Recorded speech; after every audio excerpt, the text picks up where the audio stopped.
أعوذ بالله من الشيطان الرجيم. بسم الله الرحمن الرحيم. رب اشرح لي صدري ويسر لي أمري واحلل عقدة من لساني يفقه قولي. رب زدني علما. يا مقلب القلوب ثبت قلبي على دينك. اللهم فقهنا في الدين. اللهم اهدني وسددني. اللهم اجعل عملي كله صالحا واجعله لوجهك خالصا ولا تجعل لأحد فيه شيئا. آمین۔ السلام علیکم ورحمۃ اللہ وبرکاتہ۔ آج ہم تفسیر آیہ نمبر 17 سے 22 تک پہلے کمپلیٹ کریں گے، اور اس سے پہلے اللہ کا شکر کہ اللہ نے ہمیں اور سانسیں دیں کہ ہم قرآن کے ساتھ اپنا وقت گزارنے جا رہے ہیں۔ آج کی آیات بہت اہم ہیں، اور ہمیشہ ہی جو بھی آیات انسان پڑھتا ہے اور اس پر غور و فکر کرتا ہے تو حیران رہ جاتا ہے کہ کیا خوبصورت الفاظ ہیں جس میں اللہ تعالیٰ نے اپنی ذات کے بارے میں بیان کیا، ہماری رہنمائی کی، اور ایک ایک چیز کو جیسے پیش کیا۔ اور قرآن کا یہ معجزہ ہے کہ اس کو جتنی دفعہ بھی پڑھا جائے کچھ نئے انداز میں کچھ نیا سیکھنے کو ملتا ہے۔ تو الحمدللہ یہ ہم قرآن کے ساتھ ایک دن اور ایک گھنٹہ اور انشاءاللہ گزارنے جا رہے ہیں۔ آیہ نمبر 17 ہم نے لاسٹ ٹائم کی تھی، الصابرین والصادقین والقانتین والمنفقین والمستغفرین بالاسحار۔ جنتیوں کی نشانیاں بتائی گئیں، صبر کرنے والے، سچ بولنے والے، اطاعت گزار، اللہ کی راہ میں خرچ کرنے والے، اور سحری کے وقت اسپیشلی استغفار کرنے والے۔ اللہ تعالیٰ آگے فرماتے ہیں، شہد اللہ انہ لا الہ الا ہو۔ گواہی دی، بیان کیا، آگاہ کیا اللہ نے، انہو بے شک وہ، لا الہ الا ہو نہیں کوئی الہ مگر صرف وہی الہ ہے، اس کے علاوہ کوئی بھی اور الہ نہیں۔ یعنی اللہ کی توحید اور وحدانیت کا ذکر ہے، اور اتنا امپورٹنٹ ٹاپک ہے یہ کہ اللہ نے اس کے لیے خود گواہی دی ہے، خود اس کا اس کو بیان کیا ہے کہ میں گواہی دیتا ہوں، یعنی خود اللہ کی گواہی ہے اس معاملے میں۔ اور ساتھ کس کی ہے؟ والملائکۃ، اور فرشتوں نے بھی گواہی دی۔ اور کس کی گواہی ہے؟ وَأُولُو الْعِلْمِ، اور علم والوں نے۔ سبحان اللہ، اللہ کی گواہی، اللہ کی توحید کی گواہی اور وحدانیت کی گواہی، اس کے بارے میں اگر ہم توحید کے ٹاپک کو پڑھنے لگے تو شاید ہمارے ایک مہینہ ہم اسے ٹاپک کو لے کر چلتے رہیں۔ توحید کے بغیر کچھ بھی نہیں ہے۔ اللہ کو ماننا اور ایک ماننا، اس کے بغیر انسان کی بخشش اور اس کی آخرت میں کامیابی ہو ہی نہیں سکتی ہے۔ انسان جتنی مرضی نیکیاں کر لے، جتنے مرضی اچھے کام کر لے، لیکن اگر اس نے رب تعالیٰ کو ایک نہیں مانا، اس پر ایمان نہیں لایا، تو اس کی ساری نیکیاں بیکار ہیں۔ یہی ہمیں احادیث سمجھاتی ہیں۔ لا الہ الا اللہ کی انتہائی درجے فضیلت ہے، اس کے بارے میں بے شمار ریوارڈ ہمیں بتایا گیا ہے۔ آپ صلی اللہ علیہ وسلم نے فرمایا، جب بندہ سچے دل سے لا الہ الا اللہ کہتا ہے تو اس کے لیے آسمان کے دروازے کھول دیے جاتے ہیں، یہاں تک کہ وہ عرش تک پہنچ جاتا ہے، بشرطے کہ کبیرہ گناہوں سے بچتا رہے، بڑے گناہ نہ کیے ہوں۔ تو جب بھی وہ لا الہ الا اللہ کہے گا، کیا ہوگا؟ اس کی یہ آواز عرش تک پہنچے گی، آسمان کے دروازے اس کے لیے کھول دیے جائیں گے۔ اور آپ صلی اللہ علیہ وسلم نے فرمایا، جو شخص اس حال میں مرا کہ سچے دل سے گواہی دیتا تھا کہ اللہ کے سوا کوئی الہ نہیں اور محمد صلی اللہ علیہ وسلم اللہ کے رسول ہیں، وہ جنت میں داخل ہوگا۔ اور جس نے انکار کیا یا جو نہیں مانا، اس کے بارے میں ہمیں ڈیفرنٹ روایات میں آتا ہے، جیسے کہ عائشہ سے روایت ہے کہ میں نے نبی صلی اللہ علیہ وسلم سے عرض کیا کہ جو دعان کا بیٹا زمانہ جاہلیت میں صلہ رحمی کرتا تھا، مسکینوں کو کھانا کھلاتا تھا، کہ یہ کام اسے فائدہ دیں گے؟ آپ صلی اللہ علیہ وسلم نے فرمایا اسے کچھ فائدہ نہ دیں گے، کیونکہ اس نے کبھی یوں نہیں کہا اے میرے رب قیامت کے دن میرے گناہ معاف فرمانا، یعنی اللہ، رسول، آخرت پر ایمان نہیں لایا۔ صحیح مسلم کی روایت ہے۔ تو اس کی نیکی اس کو دنیا میں تو فائدہ دے جائے گی، اور لوگ اس کو اپریشیٹ کریں گے، اس کو شہرت ملے گی، اس کو ہو سکتا ہے کچھ دل کا سکون بھی ملے دوسروں کی ہیلپ کر کے، لیکن آخرت میں جب تک توحید نہیں ہوگی تب تک انسان پار نہیں لگ سکتا۔ عبداللہ بن عمر رضی اللہ عنہ سے روایت ہے کہ عاص بن وائل نے جاہلیت میں 100 اونٹ قربان کرنے کی نظر مانی تھی، 100 کیملز کا۔ حشام بن عاص نے اپنے حصے کے 50 اونٹ ذبح کر دیے، لیکن عمر نے نبی صلی اللہ علیہ وسلم سے مسئلہ دریافت کیا تو آپ نے فرمایا اگر تمہارا باپ توحید پرست ہوتا اور تم اس کی طرف سے روزے رکھتے یا صدقہ کرتے تو اسے ثواب مل جاتا، لیکن اب نہیں۔ مسند احمد کی روایت ہے، یعنی اگر تمہارا باپ توحید پرست ہوتا، توحید کو ماننے والا ہوتا، تو تم اس کی طرف سے روزہ رکھتے، صدقہ کرتے، جو کچھ کرتے اسے ثواب مل جاتا۔ اس لیے ایمان جو کہ ہمارے پاس ہے، ہمیں ملا ہوا ہے، یہ بہت ہی زیادہ بڑی دنیا کی نعمتوں میں سے ایک نعمت ہے۔ اگر اللہ نے مجھے لا الہ الا اللہ محمد رسول اللہ پیدا ہوتے ساتھ سنوا دیا اور اس کلمے پر مجھے جما دیا، تو یہ اللہ کا بہت بڑا احسان ہے۔ شہید اللہ انہ لا الہ الا ہو، گواہی دی اللہ نے گواہی دی کہ بے شک وہ نہیں کوئی الہ مگر وہی، نہیں کوئی رب مگر وہی ہمارا رب ہے۔ وہ ذات اتنی انوکھی ہے اپنی صفات میں کہ اس جیسا کوئی نہیں ہے، اور اگر ہم اس کے بارے میں پڑھتے جائیں تو انسان حیران رہ جاتا ہے، اور انسان کا تصور ختم ہو جاتا ہے، الفاظ ختم ہو جاتے ہیں، لیکن رب تعالیٰ کی ذات کا بیان وہ ختم نہیں ہوتا۔ اس میں صرف ایک ایگزامپل دینا چاہوں گی اللہ تعالیٰ کی صرف ایک صفت کو لے کر، کہ جس کا میں نے محمد اقبال گیلانی کی کتاب میں ہی پڑھا، اور بہت اچھے انداز میں انہوں نے اس کو بیان کیا ہوا تھا، میں انہی کے الفاظ میں انشاءاللہ ذکر کروں گی۔ وہ کہتے ہیں اللہ تعالیٰ اپنی ذات اور صفات میں ہر لحاظ سے یکتا، واحد اور بے مثال ہے، اکیلا ہے۔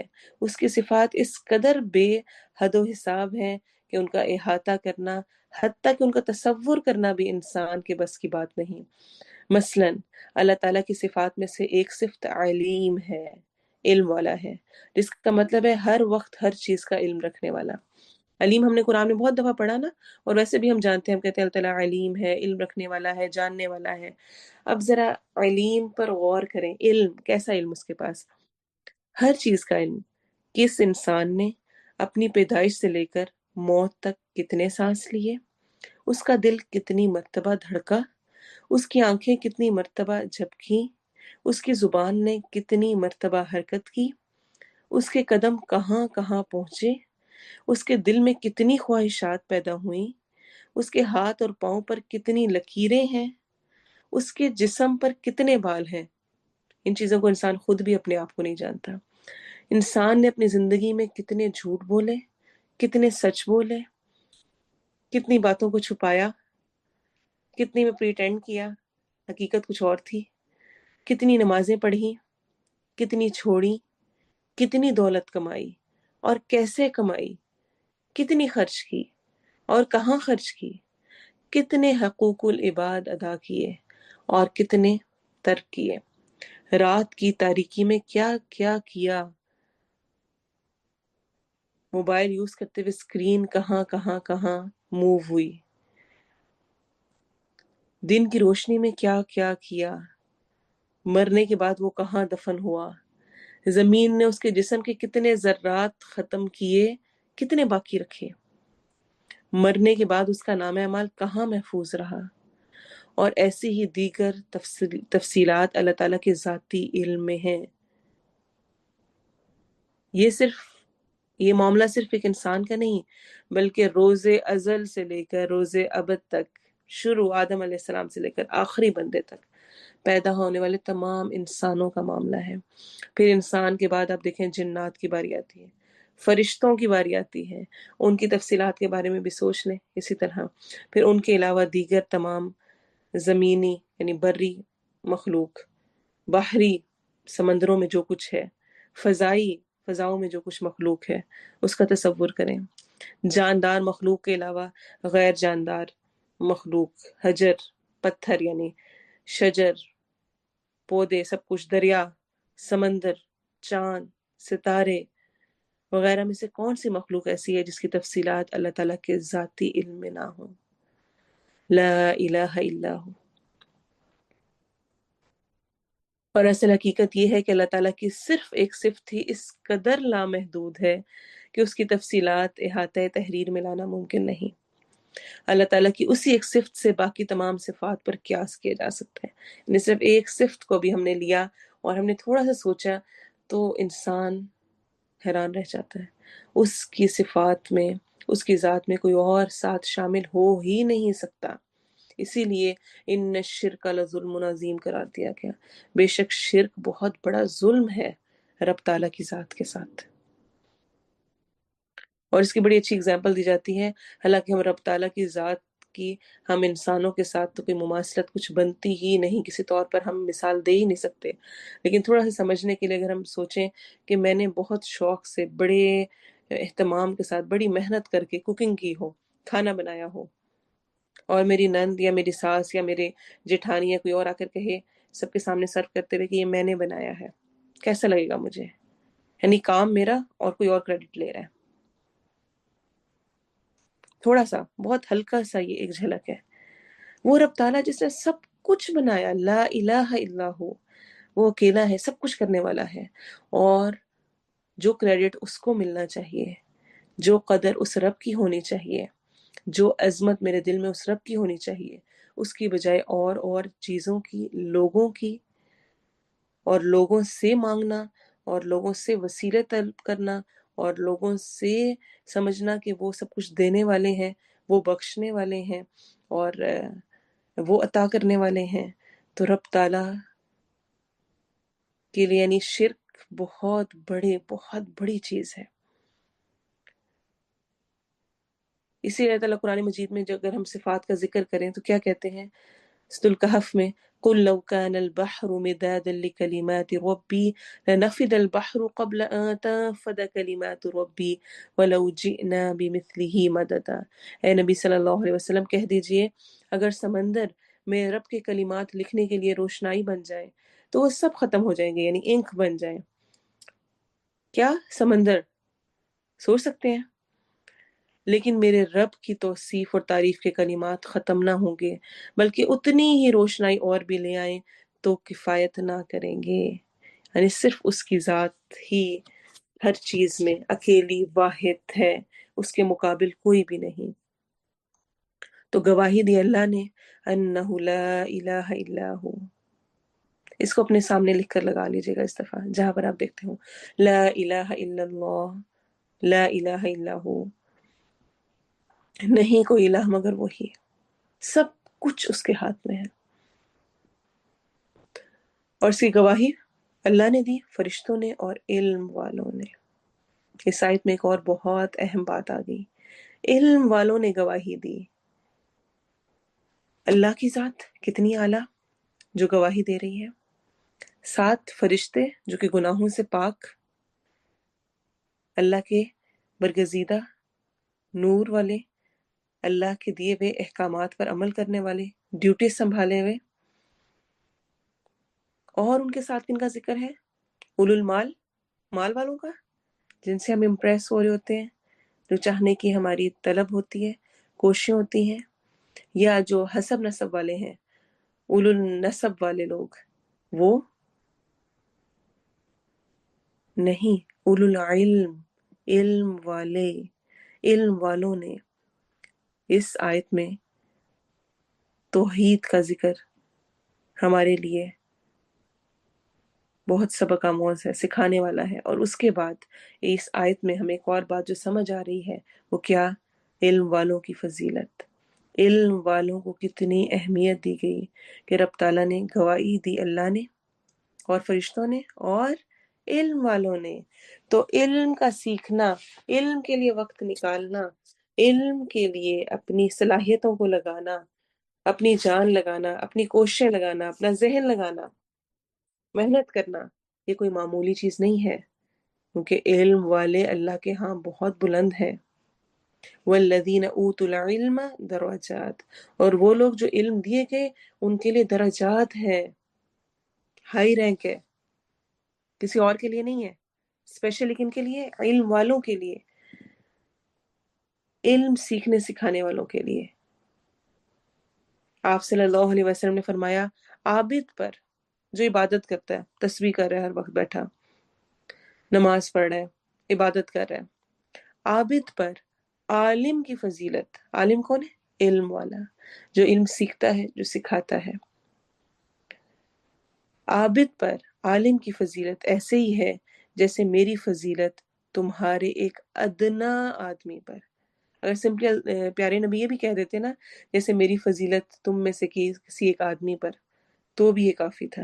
لیکن اس میں بھی کیا کہا؟ تمہارے ادنا، جو تمہیں سب سے کم درجے کا آدمی ہے نا، جیسے مجھے اس پر فضیلت حاصل ہے نا، اتنا زیادہ ڈفرینس ہے، ویسے ہی عالم جو علم والا ہے. کیونکہ علم کیا کرتا ہے؟ انسان کو نکھارتا ہے، انسان کو اس کی غلطیوں کا احساس دیتا ہے، انسان کو اصلاح کا موقع دیتا ہے، اور انگلی پکڑ کے سیدھے راستے پہ چلاتا رہتا ہے.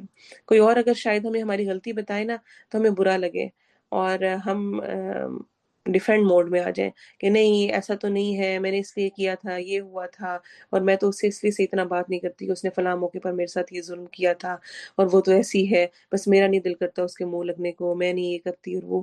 اور پھر کیا ہوتا ہے؟ قرآن کی کوئی آیت آتی ہے، کوئی الفاظ ہوتے ہیں جو کہ میرے سارے رویے کو ختم کر دیتے ہیں. علم کی تو یہ شان ہے. انسان قرآن پڑھتا جاتا ہے اور خود کو دھوتا جاتا ہے، صاف کرتا جاتا ہے.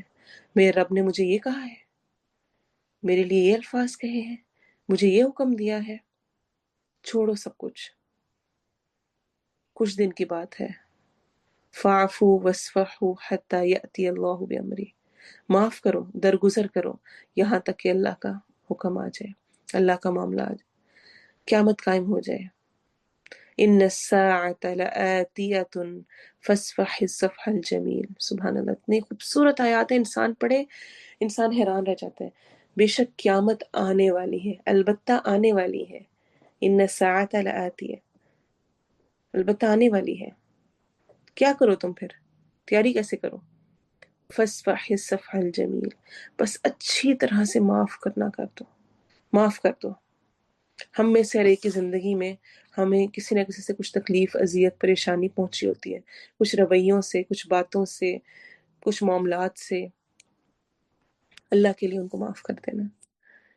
اور یہ علم کی شان ہے، علم کی وجہ سے ملتا ہے. آپ صلی اللہ علیہ وسلم نے فرمایا بے شک اللہ تعالیٰ، اس کے فرشتے اور آسمان و زمین کے اہل مخلوق، حتیٰ کہ چونٹی اپنے بل میں اور مچھلی تک پانی میں، لوگوں کو بھلائی سکھانے والوں کے لیے رحمت کی دعائیں کرتے ہیں. آپ صلی اللہ علیہ وسلم نے فرمایا جو شخص ایسے راستے پر چلے جس میں وہ دین کا علم تلاش کرے تو اللہ تعالیٰ اس کے لیے جنت کی طرف راستہ آسان کر دیتے ہیں. اور فرشتے طالب علم کے لیے اس کے اس عمل سے خوش ہو کر اپنے پر بچھا دیتے ہیں. اور عالم کے لیے، علم والے کے لیے، اپنے آپ کو سوچیں، آپ علم حاصل کر رہے ہیں، علم جان رہے ہیں، آسمان و زمین کی ہر چیز، حتیٰ کہ مچھلیاں پانی میں مغفرت کی دعا کرتی ہیں. تھوڑی سی جگہ پہ آپ نے کبھی مچھلیاں، اگر ایک جگہ آپ نے دیکھی ہوں کہیں ویڈیوز وغیرہ میں، جو مچھلیاں اکٹھی ہوتی ہیں، کیا آپ اس کی کاؤنٹنگ بھی کر پاتے ہیں کتنی زیادہ ہوتی ہیں؟ بہت چھوٹے سے حصے پر بھی. اور کہاں سمندر اور ساری دنیا، اور سبحان اللہ. اور عالم کی فضیلت عابد پر ایسے ہے جیسے چاند کی فضیلت سب ستاروں پر ہے. ہم اکثر اس میں رہتے ہیں نا، نہیں بس کافی ہے جو میں پڑھتی ہوں، میں نے پڑھا ہوا ہے، بس میں نماز روزہ کر لیتی ہوں، بس بہت کافی ہے میرے لیے نا، اور اب مجھ سے پڑھا نہیں جاتا، مجھے یاد نہیں ہوتا، مجھے سمجھ نہیں آتی. نہیں، کیا کہا گیا ہے؟ علم حاصل کرتے رہنا ہے. عابد اپنی عبادت کرے گا، آگے اور بہتری کی طرف نہیں جا پائے گا جب تک وہ علم نہیں لے گا. علم لیں گے سمجھیں گے تو آگے بڑھیں گے. اور اتنا بڑا اور کیا کریڈٹ دیا گیا ہے علم والوں کو. اور علماء انبیاء کے وارث ہیں، انبیاء کے، پروفٹس کے وارث. اور انبیاء اپنے ورثے میں دینار اور درہم نہیں چھوڑتے، وہ تو علم ہی ورثے میں چھوڑتے ہیں. بس جس نے وہ علم حاصل کیا اس نے ایک بڑا حصہ فضل و کرم حاصل کر لیا. تو اولو العلم نے گواہی دی کہ نہیں کوئی الہ مگر وہی، قائما بالقسط. ایک اور بہت اہم چیز، اس حال میں وہ ذات قائم ہے کہ وہ انصاف پر ہے. یعنی اس کا ہر معاملہ، رب تعالیٰ کا ہر چیز انصاف پر مبنی ہے، انصاف کے ساتھ ہے. اللہ ایک ہے، اللہ انصاف پسند ہے، اس نے عدل قائم کیا ہے. کیا 5 نمازیں جو ہم پر فرض ہیں وہ عدل نہیں ہے؟ کیا 100% میں سے صرف 2.5 ہمیں اللہ کی راہ میں دینا کیا عدل نہیں ہے؟ 12 مہینے میں صرف 1 مہینہ روزے رکھنا کیا عدل نہیں ہے؟ پورے سال میں صرف 1 دفعہ حج کے لیے جانا کیا عدل نہیں ہے؟ کائنات میں بکھری ہر چیز، دن رات کا وجود اور ہر چیز کا ہونا ہمیں جس طرح سے ملی، کیا وہ سب عدل نہیں ہے؟ وہ سب اللہ تبارک و تعالی کا عدل ہے. اور عدل کیا ہوتا ہے؟ ہر صاحب حق کو اس کا حق دینا، جو اس کا حق ہے وہ دینا. اب دیکھیں ہر چیز عدل کے ساتھ ہے، انصاف پر مبنی ہے. کائنات کا سب کچھ قائم ہے، جو معاملات ہیں، جو فیصلے ہیں، وہ صرف انصاف پر مبنی ہے. اور یاد رکھیں کہ اللہ تعالیٰ چونکہ اس کی صفت ہے انصاف کرنے والا، وہ انصاف پر مبنی ہے، اس کا ہر معاملہ انصاف پر مبنی ہے، تو وہ لوگوں کے لیے بھی انصاف کو ہی پسند کرتا ہے، نا انصافی کو نہیں پسند کرتا، ظلم کو ناپسند کرتا ہے. کل آخرت میں وہ لوگ ناکام ہوں گے جو ظلم کرنے والے تھے، اور کامیاب کون ہوں گے؟ جو انصاف پر مبنی معاملات کرتے تھے. انصاف پر مبنی کیسے انصاف ہوگا؟ ذرا تھوڑا سا اس کو سوچیں. چلیں یہ سوچتے ہیں کہ ظلم کب ہوتا ہے؟ جب میرے اپنے لیے کوئی اور سٹینڈرڈ ہو اور دوسروں کے لیے کوئی اور سٹینڈرڈ ہو، جب میرے لینے کے پیمانے اور ہوں اور دینے کے اور ہوں، جب میں ساس ہوں تو میں اور انداز میں دیکھتی ہوں، جب میں بہو تھی تو اس وقت میرا سٹینڈرڈ اور تھا، اب جب میں ساس بن گئی ہوں تو جو مجھے اپنی ساس کی چیزیں پسند نہیں تھیں اب میں کہتی ہوں کہ میری ساس بھی تو ایسے کرتی تھی، اور بہو کو وہ کرنا چاہیے جو کہ کل شاید میں پسند نہیں کرتی تھی کرنا خود. میری اپنی بہو کے لیے سٹینڈرڈ اور ہے، میری بیٹی کے لیے سٹینڈرڈ اور ہے. اگر میرا داماد اس کا خیال کرتا ہے، اس کو کچھ کھلاتا پلاتا ہے، باہر سے لا کے دیتا ہے، اس کو آؤٹنگ کے لیے لے کے جاتا ہے یا کچھ بھی کرتا ہے، تو بہت اچھا بچہ ہے، بڑا فرما بردار ہے، بڑا خیال رکھنے والا ہے. اور اگر میرا اپنا بیٹا کرتا ہے تو زن مرید ہے، اس کے پیچھے لگ گیا، اتنے بھی نخرے نہیں اٹھانے ہوتے، اتنا بھی کرنے کی ضرورت نہیں ہے. ظلم وہاں پہ شروع ہو جاتا ہے جہاں پہ سٹینڈرڈ چینج ہوتے ہیں. جب میں اسٹوڈنٹ ہوں تو میں کیا چاہ رہی ہوتی ہوں؟ چاہے غلطی بھی ہوگی، چاہے ہوم ورک نہیں بھی ہوا، چاہے میں لیٹ بھی آ رہی ہوں، چاہے کچھ بھی ہو رہا ہے، ٹیچر معاف کر دے. خود جب ٹیچر بنتی ہوں تو پھر میں کیسی ٹیچر ہوں؟ کیا میں بچوں کو اس طرح ڈیل کر رہی ہوتی ہوں، اپنے اسٹوڈنٹس کو ایسے ڈیل کرتی ہوں کہ اگر میں اس کی جگہ ہوتی تو میں کیا فیل کر رہی ہوتی، کیا چاہ رہی ہوتی؟ شوہر بیوی کا تعلق ہم اپنے پرسپیکٹیو سے دیکھ رہے ہوتے ہیں اور ہم اسی میں دوسرے پہ ظلم کر جاتے ہیں. بہت ڈیٹیل میں پچھلے عرصے میں ہم نے اس ٹاپک پہ بات کی تھی، شوہر اور بیوی کے درمیان ظلم کے ٹاپک پہ، کہ کس طرح سے ہم ایک دوسرے پر ظلم کرتے ہیں. اگر آپ نے وہ نہیں سنا تو اس ٹاپک کو ضرور سنیے گا. تو آپس کے سٹینڈرڈز ایک رکھنا، جو دوسروں سے چاہتے ہیں وہ خود کرنا ہوگا. دوسروں سے یہ امید رکھنا کہ وہ میرے لیے کریں، کبھی بھی آپ کو آپ کا حق نہیں دلا سکتا. اس کو بھول جائیں کہ دوسرے کو کیا کرنا چاہیے، اس کو شروع کریں جو مجھے کرنا چاہیے میں وہ کروں گی تو خیر خیر لے کر آتی ہے، اسمائل اسمائل لے کر آتی ہے، نیکی نیکی کی دعوت دیتی ہے۔ ظلم سے مجھے خود کو بچانا ہوگا۔ آپ صلی اللہ علیہ وسلم نے فرمایا جس نے کسی بھائی کی بے عزتی کی ہو یا کوئی اور ظلم کیا ہو، کی کسی کی بے عزتی کبھی میں نے؟ گھر میں روز آگے پیچھے کی کہانیاں کیا ہوتی ہیں، یا کوئی اور ظلم کیا ہو، اسے چاہیے کہ وہ آج دنیا میں ہی اس سے معاف کروا لے، اس دن کے آنے سے پہلے جس دن دینار ہوگا نہ درہم۔ البتہ اگر اس کے پاس نیک عمل ہوگا تو اس بے عزتی یا ظلم کے برابر لے لیا جائے گا، اور اگر بے عزتی یا ظلم کرنے والے کے پاس اتنی نیکیاں نہ ہوئیں تو مظلوم کی برائیاں ظالم پر ڈال دی جائیں گی۔ صحیح بخاری کی روایت ہے۔ اور وہ مشہور روایت بھی آپ نے سن رکھی ہوگی کہ آپ صلی اللہ علیہ وسلم نے صحابہ کرام سے پوچھا کہ مفلس کون ہے، تمہاری نزدیک مفلس کون ہے؟ تو انہوں نے کہا جس کے پاس درہم دینار پیسے مال نہیں موجود، وہ مفلس ہے۔ آپ نے فرمایا نہیں، بلکہ وہ جو کہ قیامت کے دن پہاڑوں جیسی نیکیاں لے کر آئے گا، پہاڑوں جیسی، ایک پہاڑ بھی نہیں، پہاڑوں جیسی، لیکن اس نے کسی پہ ظلم کیا ہوگا، کسی کو مارا ہوگا، کسی کو برا بھلا کہا ہوگا، تو سب اس کی نیکیاں لے لے کر ان دوسرے لوگوں میں تقسیم کر دی جائیں گی، یہاں تک کہ اس کے پاس نیکیاں ختم ہو جائیں گی، پھر مظلوم کی، جس طرح بھی ہم نے پچھلی حدیث میں پڑھا، ان کی برائیاں اس کے اوپر ڈال دی جائیں گی۔ تو مجھے خود کو دیکھنا ہے کہیں میری ذات میں ظلم تو نہیں کری۔ میں نمازیں بھی پڑھ رہی ہوں، میں قرآن بھی پڑھ رہی ہوں، میں تسبیحات بھی کر رہی ہوں، میں سب کچھ کر رہی ہوں، عبادات کر رہی ہوں، یہ آسان ہے، لیکن لوگوں سے معاملات کرتے ہوئے اپنے رویے درست رکھنا، اور کسی معاملے میں آپ کی طرف سے ظلم نہ ہو، زبان درازی نہ ہو، ذرا اس کو سنا تو دو نا، ذرا اس کو پتہ تو لگے نا، ذرا فلاں کو تو میں بتاؤں نا کہ اس نے کیا کیا ہے، ذرا تھوڑی سی اس کی ہو تو سی نا کلاس ہو۔ بیٹے کو ذرا یہ کہہ دوں، یا وہ کہے کہ میں شوہر کو اس طرح کہوں کہ ماں کے بارے میں بدگمان ہوں، اور جملے بہت اثر رکھتے ہیں۔ تو میں نے خود کو ظلم سے بچانا ہے۔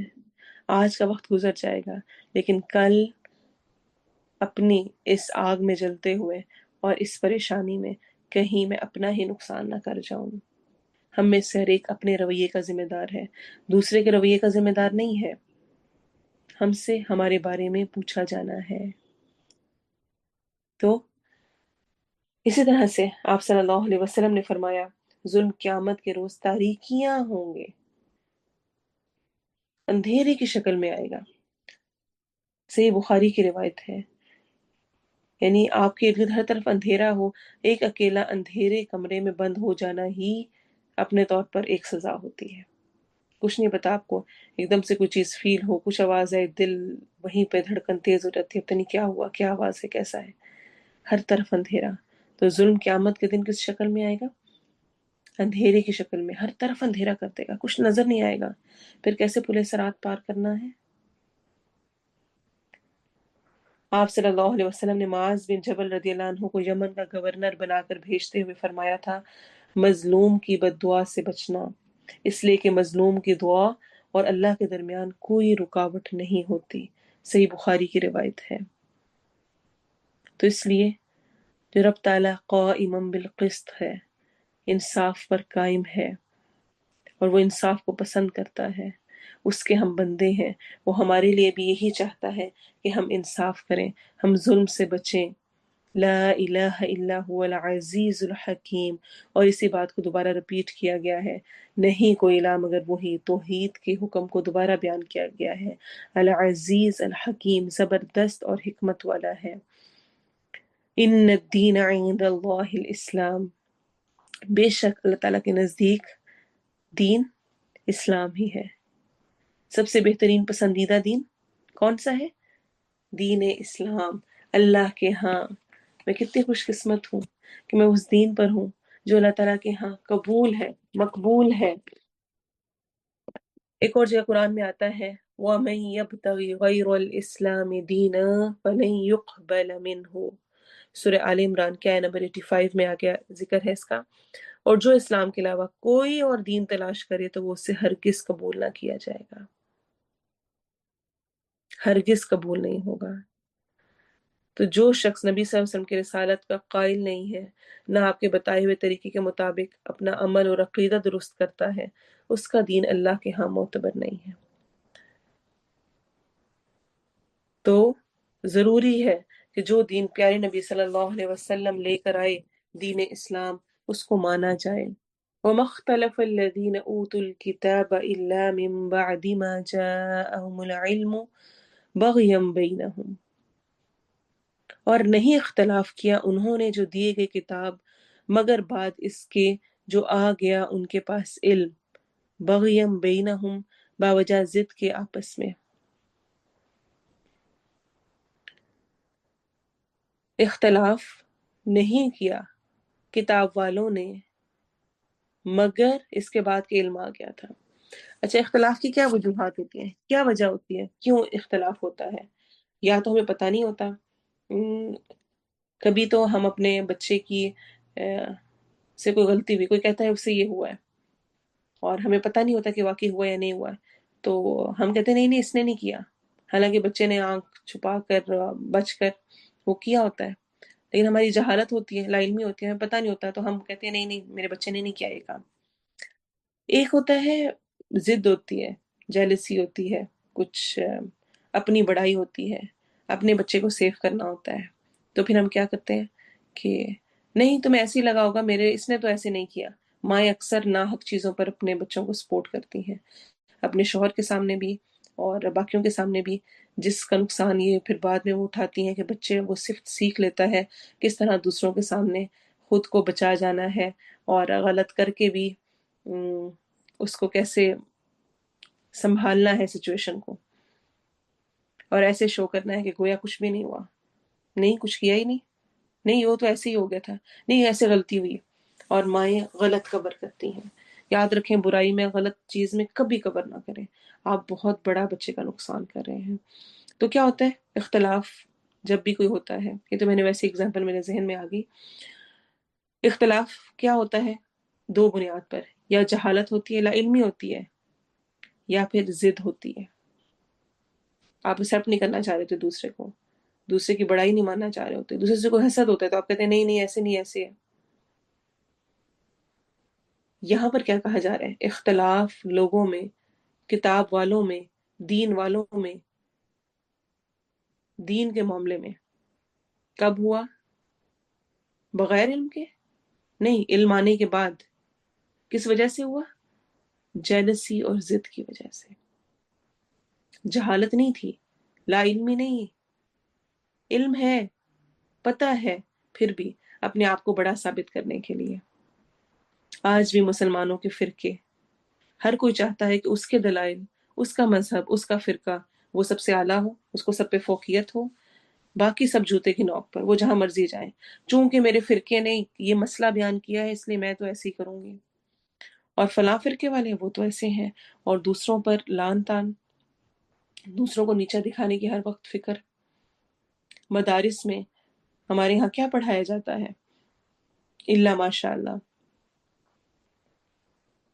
کہ آپ نے دوسرے فرقے والے کو اس بات کا کیا رد دینا ہے، اس بات کا کیا جواب دینا ہے، اگر یہ ہو تو اس میں کیا کرنا ہے، ساری ہماری انرجیز، ہمارا سب کچھ کس میں گزر رہا ہے، ایک دوسرے کو کیسے رد کرنا ہے، کیسے جواب دینا ہے، فلاں کو ایسے کہنا ہے، پھر ایک دوسرے پہ الزامات لگانا، بریلوی ہیں تو وہ وہابیوں پہ، وہابی ہیں تو بریلوی دیوبندی، پھر جس طرح سے ڈاکٹر فرد ہاشمی کو کہا جاتا ہے کہ یہودیوں کے ایجنٹ، استغفر اللہ، یعنی بہت ساری ایسے، ہر ایک کو اگر میں ذکر کرنے لگوں تو کتنے لوگ ہیں لسٹ میں جو اتنے اچھے اسکالرز ہیں، بڑے بڑے اسکالرز ہیں دنیا میں، یہ تو میں بھی صرف پاکستان کی میں نے بات کی، لیکن کیا ہے بس نہیں ماننا تو کوئی نہ کوئی عیب نکال دینا ہے، کچھ نہ کچھ بات کہہ دینی ہے، وہ تو ایسے ہیں، ان کے سننا ہی نہیں، سنو گے تو گمراہ ہو جاؤ گے۔ مشرکین مکہ نے بھی یہ کیا تھا نا، سننا نہیں ہے، سن لیا تو بس وہ گئے، تو اپنی وہ جو اپنی دکان چمک رہی ہے نا وہ ختم ہو جائے گی، اپنا فرقہ چونکہ اعلیٰ ہے نا، اور اس میں لوگ ابھی پیچھے چلے ہوئے ہیں۔ جی بالکل، مولانا مودودی اور جتنے آپ، میں اگر لسٹ بیان کرنا شروع کروں تو جو حق پر ڈٹا، جو اس پر جمع، جو دین پر قائم ہوا اور اس نے اس کے لیے سٹینڈ لیا، ہر کسی کو آپ پائیں گے کہ اس کے خلاف بہت ساری باتیں کی گئیں، بہت کچھ کہا گیا، بہت بہت کچھ کیا گیا۔ تو ہم نے یہ طریقہ اختیار کر لیا ہے، ہم بجائے علمی جواب دینے کے، بجائے اس کے کہ ہم علم میں لے کر آئیں، ہم سمجھیں اگر کسی فرقے نے کوئی بات بیان کی ہے، کچھ ہوا ہے، تو اس کو ہم علمی طور پہ دیکھیں۔ جیلسی، ضد، اور آپ دیکھیں آپ صلی اللہ علیہ وسلم کے دور میں بھی کیا ہوا تھا۔ ابراہیم علیہ السلام کے بیٹے اسماعیل اور اسحاق تھے، اسحاق علیہ السلام سے آگے یعقوب علیہ السلام ہوئے، یعقوب علیہ السلام کے آگے بیٹے یوسف علیہ السلام تھے، ایک کے بعد ایک پیغمبر آ رہا تھا، انہی کی نسل سے آگے سلیمان علیہ السلام، داؤد علیہ السلام، موسیٰ علیہ السلام، عیسیٰ علیہ السلام، سارے نبی آتے گئے آتے گئے آتے گئے۔ اب وہ سارے بڑے اس میں تھے کہ جی ہم نبیوں کی اولاد میں سے ہیں، ہم بڑے اعلیٰ، ہم بڑے زبردست، اور اب آخری نبی کی نشانیاں بھی ہماری کتاب میں موجود ہیں، وہ آئے گا تو اپنے دشمنوں سے کہا کرتے تھے باقاعدہ طور پہ کہ جب ہمارا نبی آئے گا نا آخری، ہم اس کے ساتھ مل کے تم سے لڑیں گے اور تمہارے ساتھ یہ کریں گے وہ کریں گے۔ ہو کچھ اور گیا، نبی آ گیا اسماعیل علیہ السلام کی نسل میں سے، جس میں سے کوئی اور نبی اسماعیل علیہ السلام کے بعد آیا ہی نہیں تھا سرے سے، اور محمد صلی اللہ علیہ وسلم حضرت اسماعیل کی نسل میں سے آ گئے۔ یہود و نصارہ کو کیا ہو گیا؟ ضد، جیلسی، او نبوت ادھر منتقل ہو گئی، آخری نبی وہ ہو گیا، حالانکہ ایک ایک چیز ان کی کتاب میں درج تھی، کیسا علاقہ ہوگا، آپ کی مہر نبوت کا ذکر، آپ کی ہر چیز کا ذکر ان کی کتابوں میں موجود تھا۔ انہوں نے سب کچھ دیکھا، انہیں سب نظر آ رہا تھا کہ ہاں یہ واقعی یہی نبی ہے، لیکن انہوں نے ضد، جیلسی کی وجہ سے کہ اگر ہم نے ان کو مان لیا تو جو ہم دین کے نام پر اپنا نام بنائے بیٹھے ہیں وہ ہمارے ہاتھ سے چلا جائے گا، انہوں نے نہیں قبول کیا۔ آج ہمارا بھی یہ حال ہے۔ امام غزالی رحمہ اللہ فرماتے ہیں شیطان کے لیے دل کے مضبوط دروازے میں داخل ہونے کے لیے چور دروازہ مذہبی تعصب ہے، مذہبی تعصب میں ڈال دینا، پھر چونکہ ہمارے فرقے میں تو یہ نہیں کرتے اس لیے ہم نہیں کریں گے، ہمارے ہاں تو یہ نہیں ہوتا، وہ تو وہابی ہے نا اس لیے ایسے کرتے ہیں، وہ تو فلاں والے ہیں نا اس لیے ایسے کرتے ہیں۔ حسن بصری رحمہ اللہ فرماتے ہیں ابلیس نے طرح طرح کے گناہوں میں اس امت کو ڈبو ڈالا اور بالآخر شیطان نے مذہبی تعصب پیدا کر دیا۔ جب گناہوں سے بچتے گئے تو پھر کیا کیا؟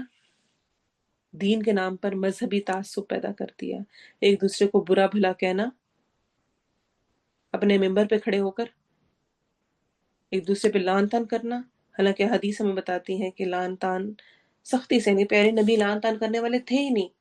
ہمارے اتنے اچھے بڑے اسکالرس کو آپ سنیں آج کے دور میں بھی ان کا لعن طعن ختم نہیں ہوتا۔ ہم حقیقت پر مبنی بات پر آتے ہی نہیں ہیں، ہم اس چیز کو ایکسیپٹ ہی نہیں کرتے کہ ہاں یہ غلطی ہے۔ اگر میرے مذہب یا میرے فرقے والے میں کسی بندے نے یہ چیز غلط بیان کی تھی، مجھ میں اتنی ہمت ہی نہیں کہ میں اس کو ایکسیپٹ کروں کہ ہاں واقعی انہوں نے یہ غلط کیا تھا، ان کی طرف سے یہ چیز غلط ہوئی تھی، ایسا نہیں ان کو کرنا چاہیے تھا۔ ہماری ذات اور ہمیں تو کیا حکم ہے کہ جہاں سے جو خیر ملے اس کو لے لیا جائے، یہ نہیں دیکھا جائے گا کہ کس فرقے سے یہ ہے، یہ دیکھا جائے گا کہ بات کیا کی جا رہی ہے۔ اگر بات قرآن کے مطابق ہے، قرآن کی آیات کی ہے، اگر بات حدیث کی ہے تو مجھے ایکسیپٹ کرنا ہے، مجھے مان لینا ہے۔ قرآن کے بعد سب سے زیادہ اوتھینٹک کتاب کون سی ہے؟ بتائیں کون سی کتاب ہے جو قرآن کے بعد امت مسلمہ میں جس کا اتفاق ہے کہ وہ سب سے زیادہ اوتھینٹک کتاب ہے، 100% ٹرو کتاب ہے؟ نہیں، حدیث کی ہر کتاب اوتھینٹک نہیں ہے، اس میں بہت سارا کچھ اور ملاوٹیں ہوئی ہوئی ہیں۔ جی صحیح بخاری، سننا حدیث تو ایک سمپل سی ٹرمز ہے نا، جنرل ٹرمز ہے، سنت کو فالو کرنا ہے، حدیث کو فالو کرنا ہے۔ حدیث جاننے کے لیے ہمیں کدھر جانا ہے؟ صحیح بخاری اور صحیح مسلم، اور ان دونوں میں اسپیشلی صحیح بخاری کی ترتیب سب سے پہلے نمبر پہ۔ اب بے شمار احادیث آپ صحیح بخاری صحیح مسلم کے آپ نے اپنی زندگی میں کبھی دیکھی ہے؟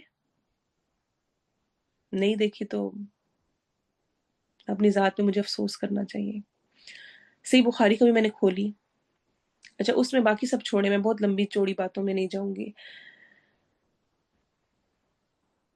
نماز کا چیپٹر کھول لیں، اس میں بے شمار احادیث ہمیں رفع یدین سے متعلق ملتی ہیں، کلیئر کٹ کہ آپ صلی اللہ علیہ وسلم جب اللہ اکبر کہتے تو ہاتھ اٹھاتے، جب رکوع میں جانے لگتے تو ہاتھ اٹھاتے رفع یدین کرتے، جب رکوع سے سر اٹھاتے تو رفع یدین کرتے، اور جب تیسری رکعت کا شروع ہوتا تو اس میں اٹھ کر کھڑے ہو کر رفع یدین کرتے. یہ صحیح بخاری صحیح مسلم میں بے شمار حدیث ہے، ایک حدیث نہیں ہے.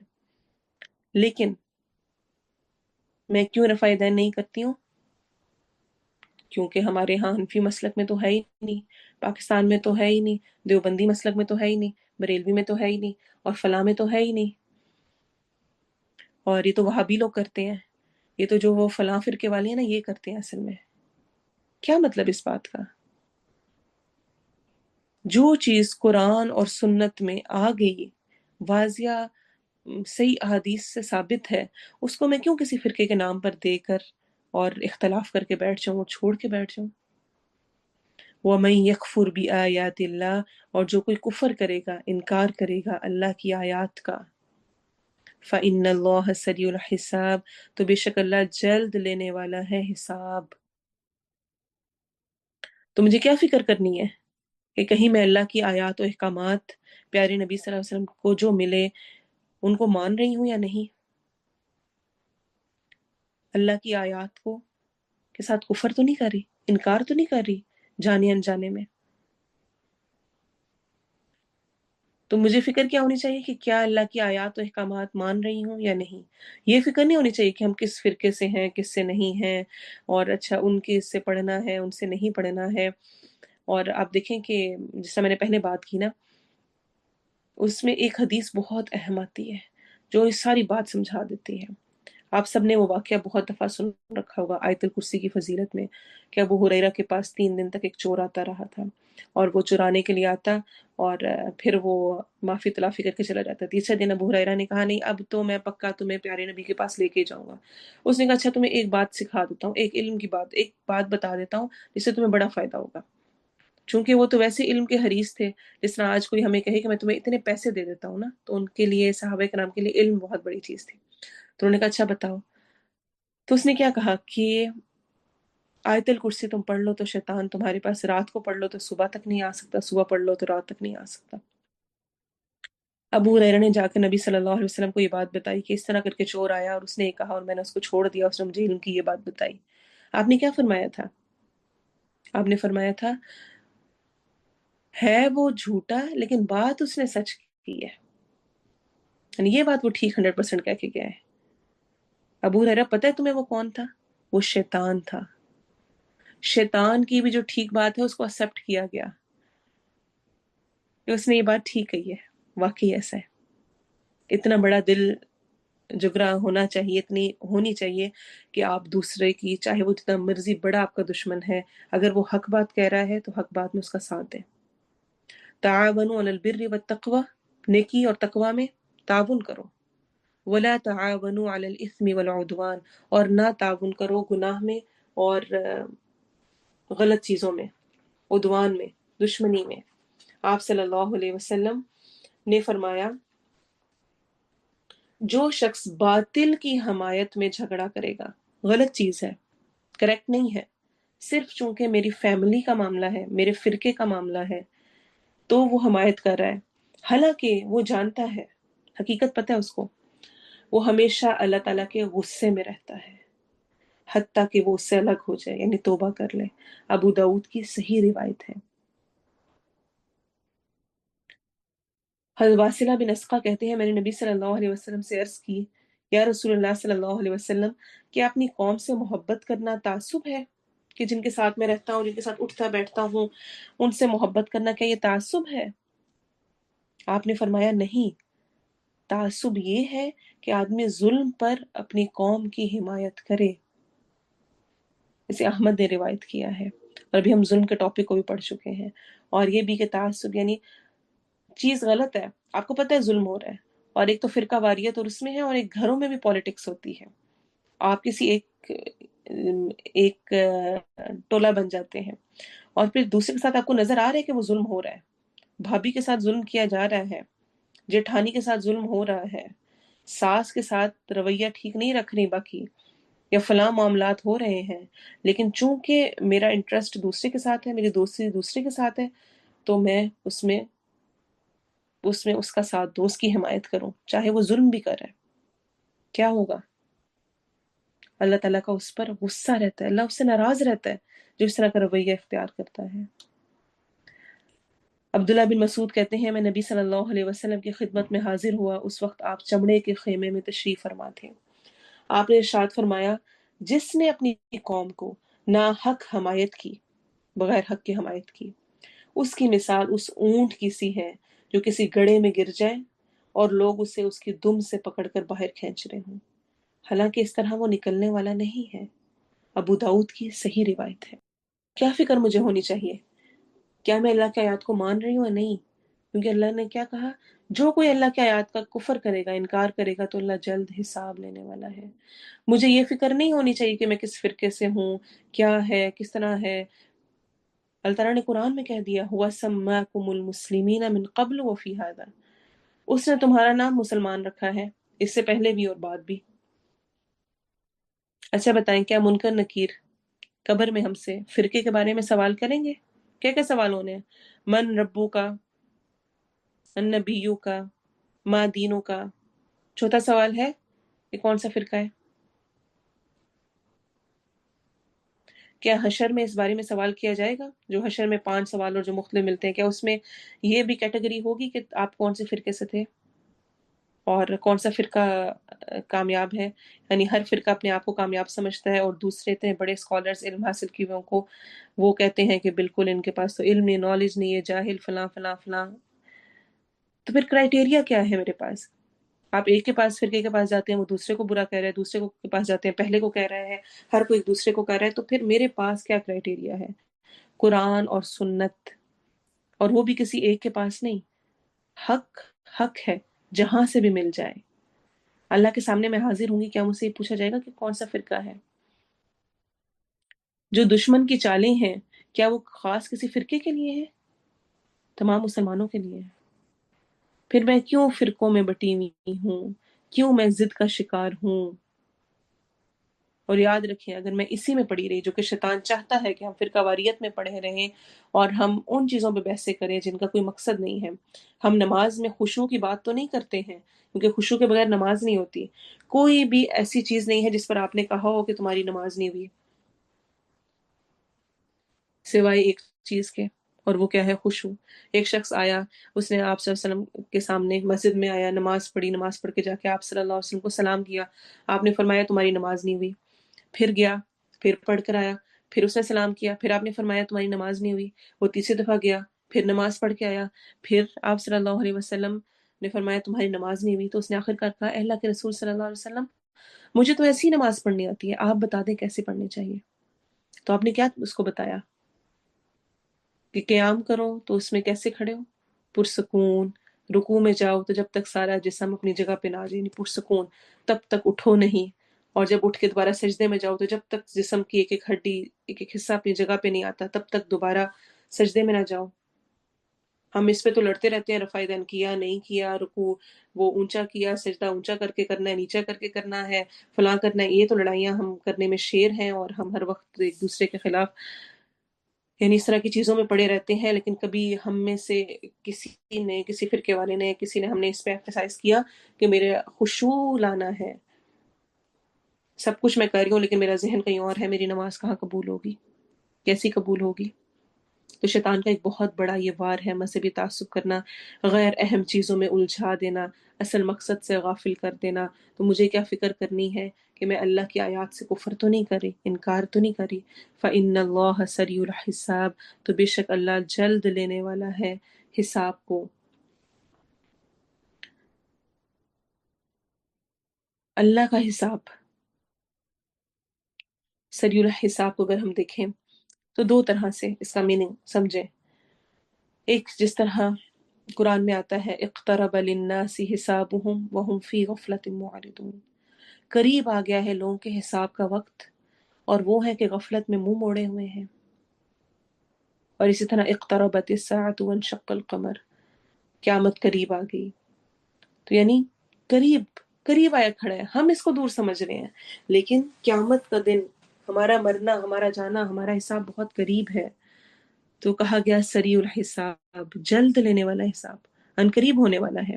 اور دوسری مراد اس سے کہ حدیث میں آتا ہے کہ آدھے دن میں سب کا حساب کتاب ہو جائے گا، سارا حساب کتاب ہو جائے گا، یعنی آدھے دن کے اندر اس دنیا کے اول سے لے کر آخر تک حدیث کے مطابق حساب کتاب مکمل ہو جائے گا۔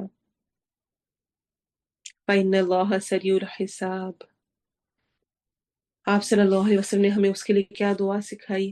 اللہم حاسبنی حسابا یسیرا، اے اللہ میرا آسان حساب لینا۔ حضرت عمر فرمایا کرتے تھے اپنا حساب خود کر لو، اس سے پہلے کہ تمہارا حساب لیا جائے، اس سے پہلے کہ تمہارا حساب کر دیا جائے۔ آپ صلی اللہ علیہ وسلم نے فرمایا ہم آخری امت ہیں لیکن ہمارا حساب سب سے پہلے ہوگا، امت محمدیہ کا حساب سب سے پہلے ہوگا۔ پکارا جائے گا امی نبی کی امت اور خود ان کا نبی کہاں ہے؟ بس ہم سب سے آخر میں آنے والے سیکوینس میں یعنی امتوں میں، اور سب سے پہلے حساب کیے جانے والے ہیں۔ ابن ماجہ کی صحیح روایت ہے۔ اور آپ صلی اللہ علیہ وسلم نے فرمایا قیامت کے روز تم میں سے کوئی ایک اللہ تعالیٰ کی عدالت میں کھڑا ہوگا، اس کے اور اللہ کے درمیان کوئی حجاب نہ ہوگا، نہ ترجمان۔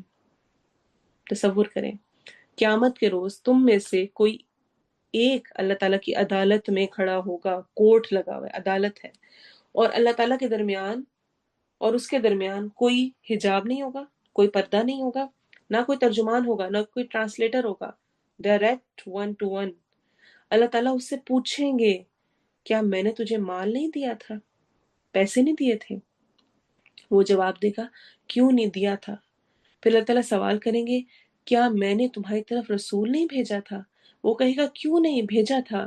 انسان اس وقت اپنے دائیں دیکھے گا تو آگ پائے گا، بائیں دیکھے گا تو آگ پائے گا، لہٰذا تم میں سے ہر شخص کو آگ سے بچنا چاہیے، چاہے کھجور کا ایک ٹکڑا صدقہ کر کے، اگر کھجور کا ٹکڑا بھی نہ ملے تو اچھی بات کر کے آگ سے بچو۔ صحیح بخاری کی روایت ہے۔ اس طرح حساب کتاب ہونا ہے اور وہ بہت سخت وقت ہونا ہے، اور اس میں نجات کا ذریعہ کیا بیان کیا گیا؟ ایک ٹکڑا ہی صدقہ کر سکو، کوئی اچھی بات ہی سیکھ سکو، سکھا سکو، کہہ سکو۔ اچھے الفاظ بہت اہم ہوتے ہیں، ہمیں کوئی اچھے الفاظ کہہ دے ہمارا دن اچھا گزر جاتا ہے۔ میں ایسی نہیں ہو سکتی کہ میں کسی کو کوئی اچھا الفاظ کہہ دوں، اپریشیٹ کر دوں، اپنی بہو کا کوئی کام کیا ہوا اس پر اس کو کہہ دوں تم اتنی محنت کرتی ہو، تھک جاتی ہو، جیسے اپنی بیٹیوں کو کہتے ہیں تھک گئی ہوگی، اتنی محنت کی، اتنا یہ کیا۔ اپنی نند کو کہہ دیں جزاک اللہ، آپ نے میری یہ ہیلپ کر دی، میرے لیے کام کرنا آسان ہو گیا۔ چھوٹے چھوٹے جملے، چھوٹی باتیں، اچھی بات، اچھا جملہ کچھ بھی کہہ دیا، دوسرے کا دن بن جاتا ہے، خوشی ہو جاتی ہے، اپریشیٹ کر دیا۔ پھر آپ صلی اللہ علیہ وسلم نے فرمایا قیامت کے روز بندے سے سب سے پہلے جس چیز کا حساب لیا جائے گا وہ اس کی نماز ہے۔ سب سے پہلا کویسچن، اگر نماز سنت کے مطابق درست ہوئی تو بندہ کامیاب و کامران ہوگا، اور اگر نماز خراب ہوئی تو ناکام و نامراد ہوگا۔ اگر بندے کے فرائض میں کچھ کمی ہوئی تو رب تعالیٰ فرمائیں گے میرے بندے کے نامہ اعمال میں دیکھو کوئی نفل عبادت ہے، اگر ہوئی تو نوافل کے ساتھ فرائض کی کمی کو پورا کر دیا جائے گا، پھر اس کے تمام اعمال کا حساب اسی طرح سے ہوگا۔ تو حساب کتاب ہونا ہے، مجھے حساب کتاب دینا ہے۔ آپ صلی اللہ علیہ وسلم نے فرمایا جس شخص نے جھوٹی قسم کھا کر کسی مسلمان کا حق مار لیا، غلط قسم کھائی، حق کسی اور کا تھا لیکن میں نے خود وصول کر لیا، اپنے بچے کو لے دیا، اپنے شوہر کو لے دیا، اپنے لیے کر لیا، اللہ نے اس کے لیے جہنم واجب کر دی اور جنت حرام کر دی۔ ایک آدمی نے عرض کیا یا رسول اللہ صلی اللہ علیہ وسلم چاہے وہ معمولی سی چیز ہو؟ آپ نے فرمایا خواہ پیلو کی ایک ٹہنی ہی کیوں نہ ہو، یعنی چھوٹی سی وہ جو درخت عام معمولی کی ایک ٹہنی برابر ہی کوئی چیز کیوں نہ ہو۔ فَإِنَّ اللَّهَ سَرِيعُ الْحِسَابِ، بے شک اللہ جلد لینے والا ہے حساب۔ کن کا؟ جنہوں نے اللہ کی آیات کا انکار کیا۔ حساب کی کچھ تھوڑی سی میں نے جھلکیاں اس لیے دی کہ ہمارے ذہن میں آئے حساب کتاب ہونا ہے، کل اللہ کو حساب دینا ہے، اس طرح اس حال میں کہ کوئی ترجمان نہیں، کوئی حجاب نہیں ہوگا، تو کہیں میں اللہ کی آیات کا انکار تو نہیں کر رہی۔ وَمَن يَكْفُرْ بِآيَاتِ اللَّهِ فَإِنَّ اللَّهَ سَرِيعُ الْحِسَابِ۔ فَإِنْ حَاجُّوكَ، پھر اگر وہ جھگڑا کریں آپ سے تو کیا کرو؟ آگے سے جھگڑا کرو؟ نہیں، فَقُل، تو کہہ دیجئے، اسلم تو، میں نے سپرد کیا، وجہیا، چہرہ اپنا، للہ، اللہ کے لیے، ومن اتبعن، اور جس نے اتباع کیا میرا، جو میری پیروی کریں۔ پھر اگر وہ جھگڑا کریں آپ سے، حجت بازی کریں، آرگیو کریں، باتیں بنائیں، نہیں ایسے نہیں ایسے ہے، نہیں ایسے نہیں ایسے، لمبی چوڑی، آپ لوگوں کو سیٹسفائی نہیں کر سکتے ہوتے، کبھی آپ نہیں بھی بحث کرے تو لوگ آ کر آپ سے جھگڑا بحث شروع کر دیتے ہیں، ہاں تم تو بڑی، جیسے ہی آپ دین کی طرف آتے ہیں نا تو لوگوں کو سارے مسئلے مسائل اور یہ اسپیشلی جو اختلافی مسائل ہوتے ہیں نا وہ یاد آ جاتے ہیں۔ اچھا سنا ہے تم قرآن پڑھنے لگ ہو، اچھا فلاں کے بارے میں تمہاری وہ کیا کہتی ہیں، تمہاری باجی کیا کہتی ہیں، اچھا فلاں کے بارے میں کیا رائے ہے، اور جھگڑے بحثیں اور باتیں شروع ہو جاتی ہیں۔ ہوتا ہے ایسا، بہت دفعہ ہوتا ہے۔ تو اگر وہ جھگڑا کریں تو میرا رویہ کیا ہونا چاہیے؟ فَقُلْ أَسْلَمْتُ وَجْهِيَ لِلَّهِ، میں نے اللہ کے سپرد کر دیا اپنا چہرہ،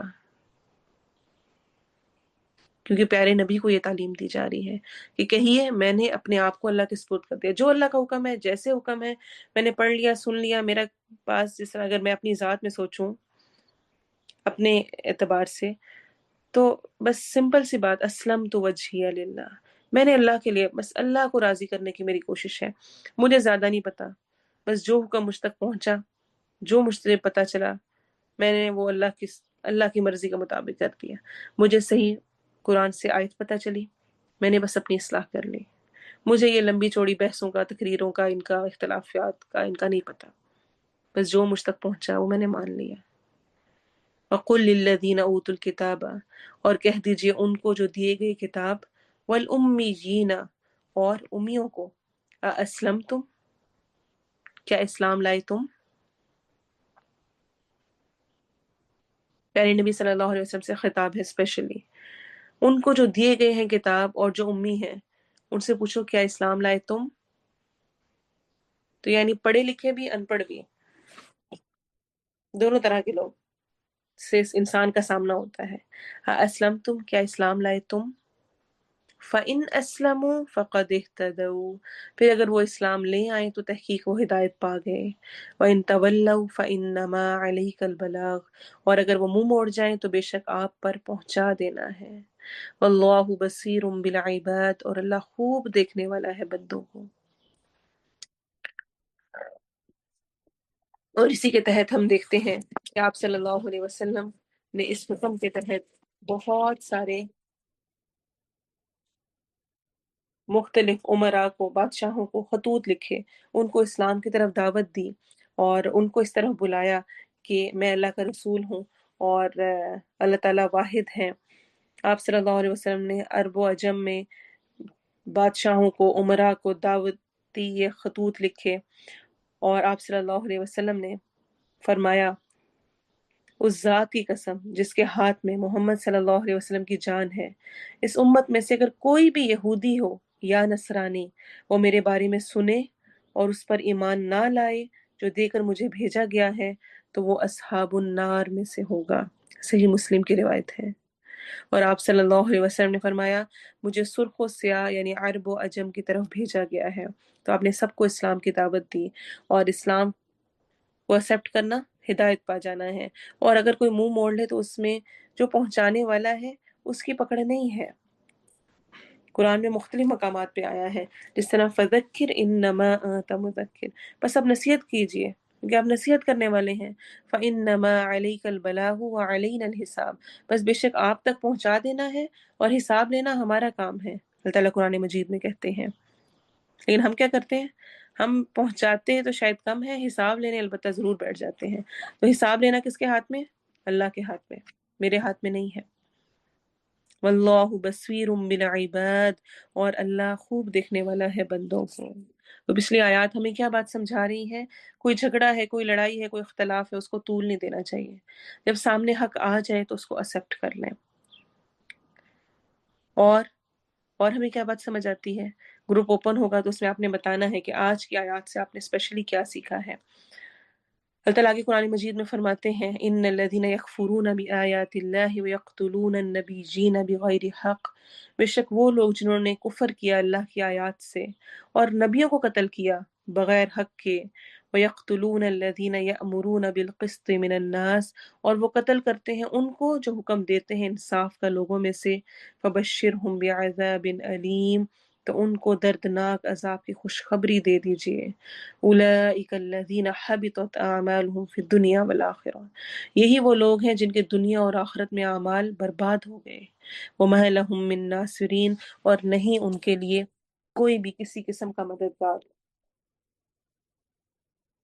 ہمیں ڈیفرنٹ روایات سے معلوم ہوتا ہے کہ بنی اسرائیل نے 43 پروفٹس کو ایک ہی دن میں صبح کے وقت قتل کیا، یعنی اس حد تک بنی اسرائیل میں یہ چیز کامن تھی جس کا یہاں پہ ذکر کیا جا رہا ہے۔ ان الذین یکفرون بآیات اللہ، اللہ کے آیات سے انکار کیا، ویقتلون النبیین بغیر حق، اور یہ کام بنی اسرائیل کے علماء نے اپنی حکومت کے ملی بھگت کے ساتھ کیا تھا، جیسے کہ انہوں نے عیسیٰ علیہ السلام کو بھی حکومتی سطح پر سولی چڑھانے کی کوشش کی تھی۔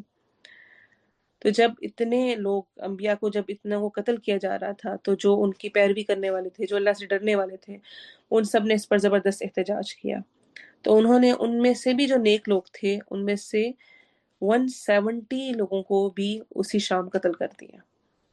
یہ وہ لوگ تھے جو ان کو ایسی حرکتوں سے منع کرتے تھے۔ اور اصل میں ان انبیاء کی قتل کرنے کا اصل سبب وہی ہے جو کہ قرآن نے ہمیں پہلے بتایا ہے کہ انبیاء کی اطاعت کرنے سے ان کا اپنا جاہ و اقتدار خطرے میں جا رہا تھا، لہٰذا انہوں نے اپنی سرداریاں، اپنی چودراہٹیں بچانے کے لیے انبیاء کو، صالحین تک کو قتل کر دیا۔ تو ان کے بارے میں کیا کہا جا رہا ہے؟ فَبَشِّرْهُمْ بِعَذَابٍ أَلِيمٍ، ان کو دردناک عذاب کی خوشخبری سنا دو۔ اللہ کے دین کا کام کرنے والوں کے خلاف کھڑے ہو جانا گویا خود کو مشکل میں ڈالنا ہے، اللہ کے عذاب کو دعوت دینا ہے۔ جو اللہ کی طرف بلا رہا ہے، جو اللہ کے دین کی طرف دعوت دے رہا ہے، اس کے بارے میں زبان درازی کرنا، اس کو تنگ کرنا، اس کے بارے میں کچھ کہنا، قتل کرنا، قتل کرنے تک معاملات پہنچتے ہیں۔ فبشرہم بعذاب علیم، اور یہ ایسا معاملہ ہے کہ جس سے جو اچھے کام کیے ہیں وہ بھی ضائع ہو جاتے ہیں اور ان کا کوئی مددگار نہیں ہوگا۔ اللہ تعالیٰ ہمیں ہدایت کے راستے پہ رکھے، اور جو کچھ ہم نے آج پڑھا سیکھا ہے اس پر عمل کی توفیق دے، ہمارے سینے کو کھولے اور ہمیں باتوں کو سمجھنے والا بنائے۔ آمین۔ سبحانک اللہم و بحمدک، اشہد ان لا الہ الا انت، استغفرک و اتوب الیک۔ سبحان ربک رب العزت عما یصفون، وسلام علی المرسلین، والحمد للہ رب العالمین۔ والعصر ان الانسان لفی خسر الا الذین آمنوا وعملوا الصالحات وتواصوا بالحق وتواصوا بالصبر۔ آمین۔ السلام علیکم ورحمۃ اللہ وبرکاتہ۔